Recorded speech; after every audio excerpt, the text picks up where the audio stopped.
Hello, my name is Alexandria Brandt, and this is my presentation on my A1 project, which is immersive storytelling.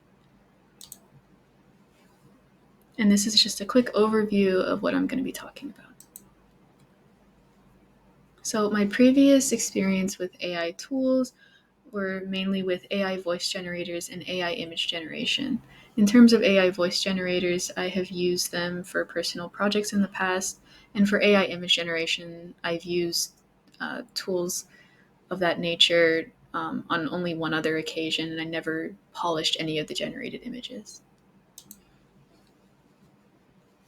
So, in my process of working on this project, my first work session, I discovered an AI tool called Boards. It is an AI powered storyboard generator, and it uses AI generated images as thumbnails, and you can add descriptions and voice lines and also director's notes. And in my second work session, I kind of built more off of that idea and came up with an idea for immersive storyboarding as a tool for animators and filmmakers. And then it was in my third time working on this project that I kind of decided to shift narratives a little bit and go more towards the immersive storytelling aspect. And I wanted to bring written literature into video format.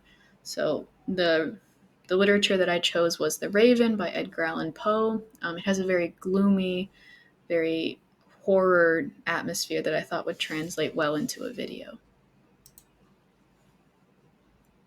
On my fourth time working on the project, this is when I generated most of my components for the final product. So I generated background music, voice lines for different characters in the story, and also images.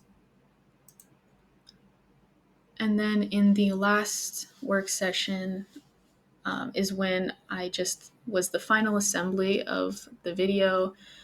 So I made a quick slideshow of all the images that I generated and then layered voice lines from different characters on top of each other, and also combined that with background music into a little video format. So the three main AI tools that I used were Adobe Firefly for text-to-image generation, Speechify for AI voice generation, and Ava for music composition. To focus more on each individual tool, Adobe Firefly, I used their text-to-image tool. One of the issues I ran into was difficulty matching image styles. So what I used to kind of solve that was their universal style presets, and they have a tool called Use as Reference, and that made sure that the styles were consistent. And then for any polishing, I used their generative fill tool. This is where I polished out any imperfections or inconsistencies. And then in my process of generating images, I tried to create consistent characters with the same general features, such as their hair and eye color. Using Speechify for AI voice generation, I had a lot of issues with tone and the voices coming out kind of unnatural. And to solve this, I used phonetic or alternate spelling in order to correct the pronunciation of certain words.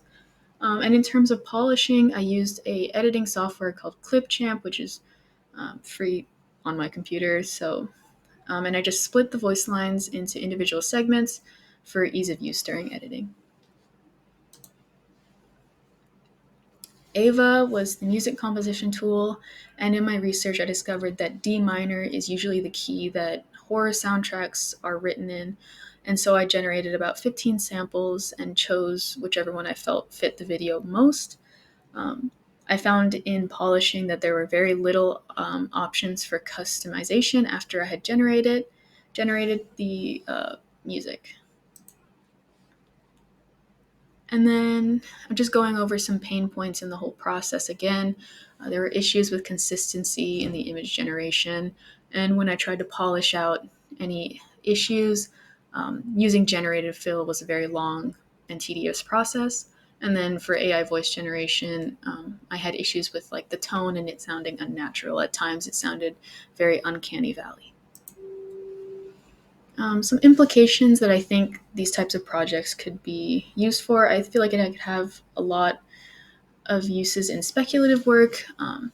You know, a big trend has been movies based on written material, and I think that this could be a good way to see if written literature translates well onto a movie screen.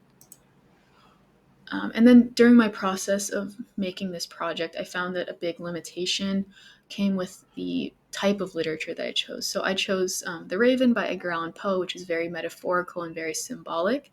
So I was unable to just copy paste excerpts from the poem in order to generate images. So there was a lot of manual labor that was required in the process. Okay, that is the end of my presentation. Thank you for listening.